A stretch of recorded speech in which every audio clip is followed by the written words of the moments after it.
Selamat pagi anak-anak ibu sekalian. Jumpa lagi kita pada pembelajaran tema 4, yaitu sehat itu penting. Nah, kita hari ini masuk pada subtema 2. Materinya gangguan kesehatan pada organ peredaran darah. Nah, anak-anak ibu, sebelum kita mulai pembelajaran, marilah kita sama-sama berdoa menurut agama dan kepercayaan masing-masing. Berdoa dimulai. Berdoa selesai. Kita masuk pada pembelajaran IPA. Nah, anak-anak ibu, pada pembelajaran yang lewat tentunya kamu sudah paham tentang sistem peredaran darah. Sistem peredaran darah pada manusia tersusun atas jantung, pembuluh darah, dan darah. Jika salah satu organ mengalami gangguan, peredaran darah akan mengalami gangguan dan tidak dapat bekerja dengan baik.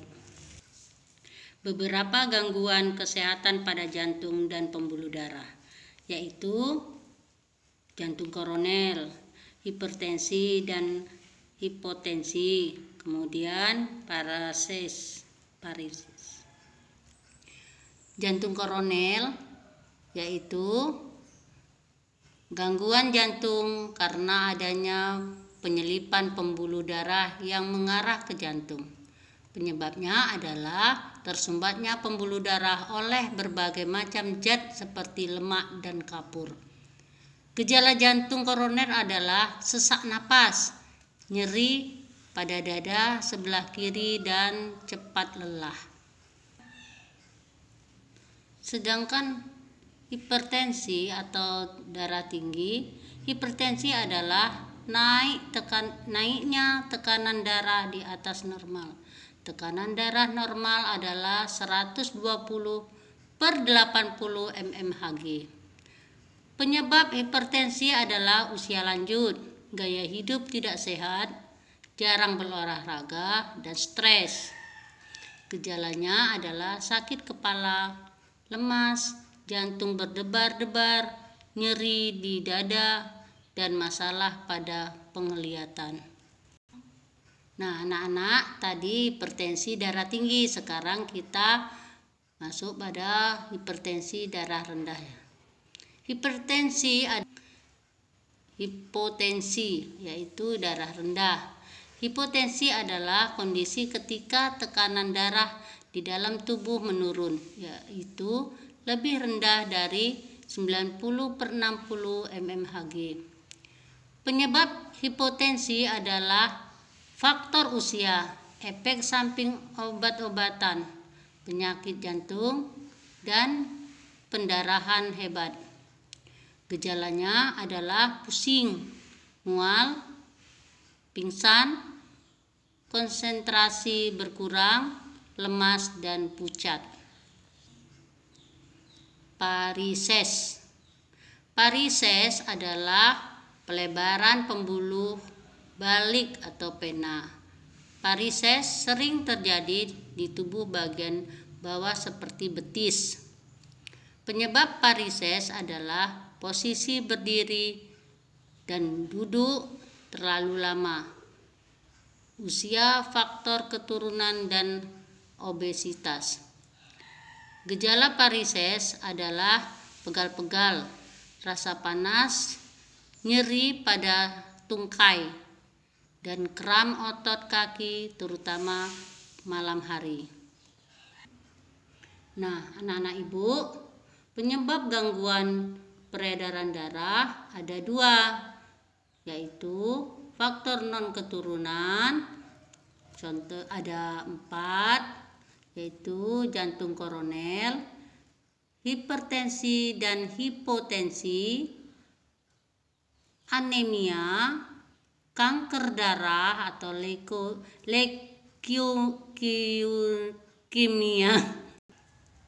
Nah, faktor keturunan yaitu hemofilia dan thalassemia. Nah, sedangkan anemia yaitu merupakan suatu keadaan seseorang kekurangan hemoglobin di dalam tubuhnya. Hemoglobin berfungsi mengikat oksigen di dalam darah. Penyebab anemia adalah makanan yang dikonsumsi kurang mengandung zat besi. Gejala anemia yaitu mudah lelah, tampak lesu, pucat, dan sering merasa pusing. Anak-anak ibu, kamu lihat tampilan gambar di samping ya, ibu jelaskan. Leukemia atau kanker darah adalah suatu kelainan darah karena jumlah sel darah putih memperbanyak diri tanpa terkendali, yang mengakibatkan sel darah putih itu memakan sel darah merah. Penyebab leukemia diantaranya adalah gaya hidup yang tidak sehat. Gejala leukemia diantaranya demam, menggigil, berat badan turun drastis, sering memisan, dan rasa lelah berkepanjangan. Nah, anak-anak ibu, hemofilia. Hemofilia adalah penyakit keturunan yang menyebabkan tubuh kekurangan protein untuk proses pembekuan darah. Ketika terluka, penderita hemofilia darahnya akan sulit membeku. Hemofilia dapat ditangani dengan memberikan obat untuk mencegah maupun mengobati saat terjadi pendarahan. Sedangkan talasemia yaitu kelainan pada darah sehingga bentuk sel darah merah tidak normal dan tidak beraturan. Pada penderita talasemia, sel darah merah tidak bisa berfungsi dengan baik dan mudah rusak, sehingga oksigen yang dialirkan ke seluruh tubuh tidak cukup. Nah, anak-anak ibu, tentunya dari penjelasan yang ibu sampaikan tadi, kamu sudah paham. Bisa kau ulang kembali dan kau lihat gambar-gambar tampilan tersebut. Nah, sekarang ibu bertanya, apa saja faktor yang mempengaruhi kesehatan? Nah, anak-anak ibu, faktor yang mempengaruhi kesehatan yaitu faktor perilaku, faktor lingkungan, faktor pelayanan kesehatan, dan faktor keturunan. Kamu lihat di buku. Nah, anak-anak ibu, kamu perhatikan cara menjaga kesehatan organ peredaran darah. Bagaimana caranya? Menerapkan pola makan yang baik dan bergizi seimbang, beristirahat yang cukup, berolahraga yang teratur. Anak-anak ibu, pelajaran IPA sudah selesai. Nah, sekarang kita masuk pada pembelajaran bahasa Indonesia. Nah, ingatkah kalian berdasarkan jenisnya pantun dibedakan menjadi 4, yaitu pantun nasihat, pantun jenaka, pantun teka-teki, dan pantun kiasan. Untuk mengetahui makna pantun, kamu harus membaca dan memahami bagian isi pantun. Isi pantun terdapat pada baris ketiga dan keempat. Dalam sebuah pantun, makna pantun adalah tujuan dibuatnya sebuah pantun. Pantun merupakan salah satu karya sastra lama. Tahukah kamu, selain pantun ada karya sastra lama yang disebut dengan syair. Contoh karya sastra lama yaitu pantun dan syair. Anak-anak, ada 2 perbedaan. Contoh ini ciri-ciri pantun dan syair. Pantun terdiri dari 4 baris, sementara syair terdiri dari 4 baris.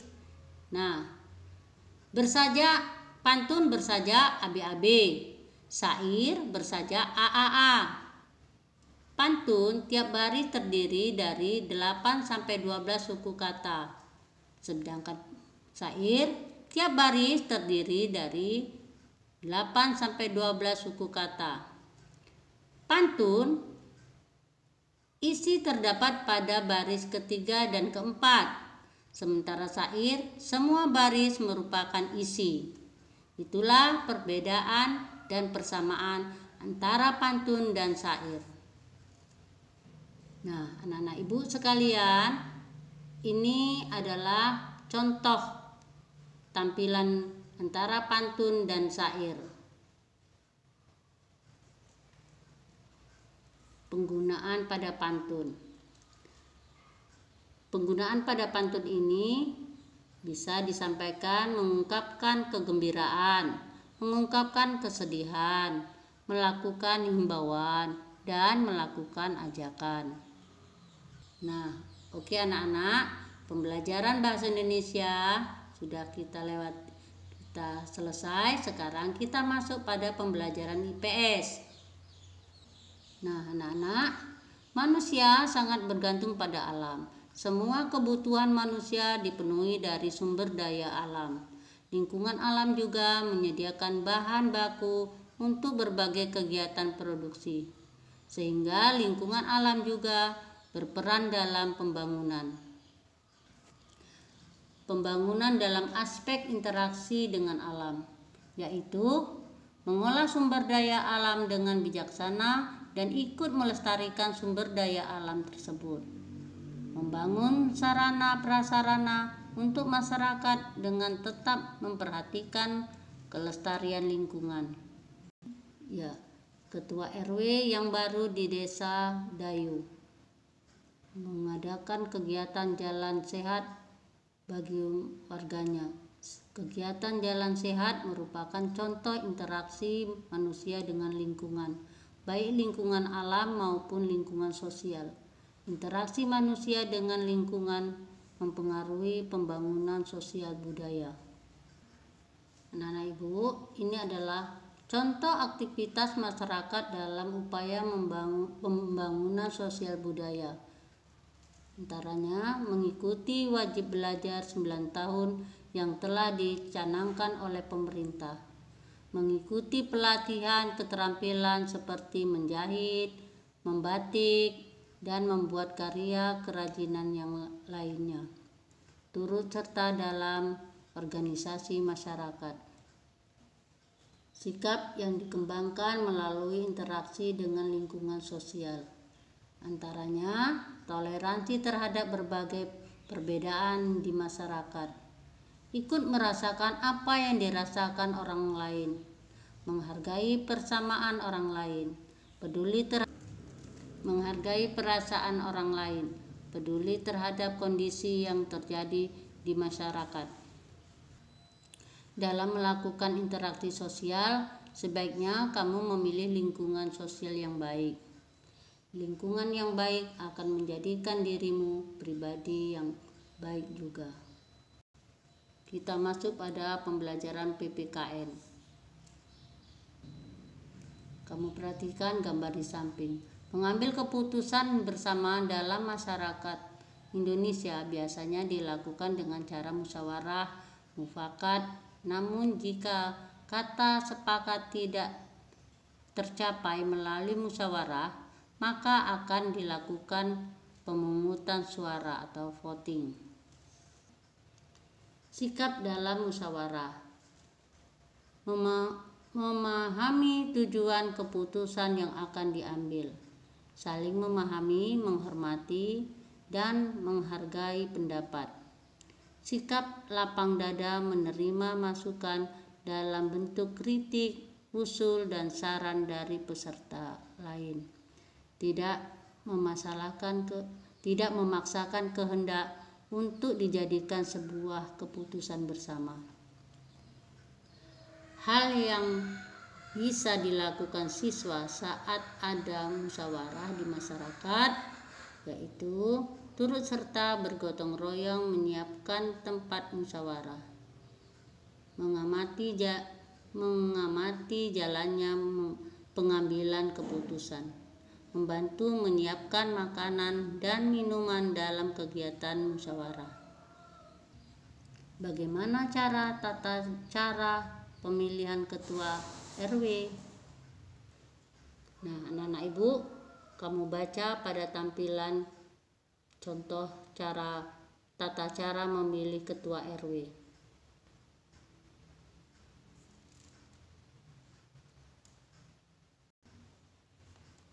Indonesia adalah negara demokrasi. Jika ada permasalahan warga, maka dapat diselesaikan melalui pengambilan keputusan bersama.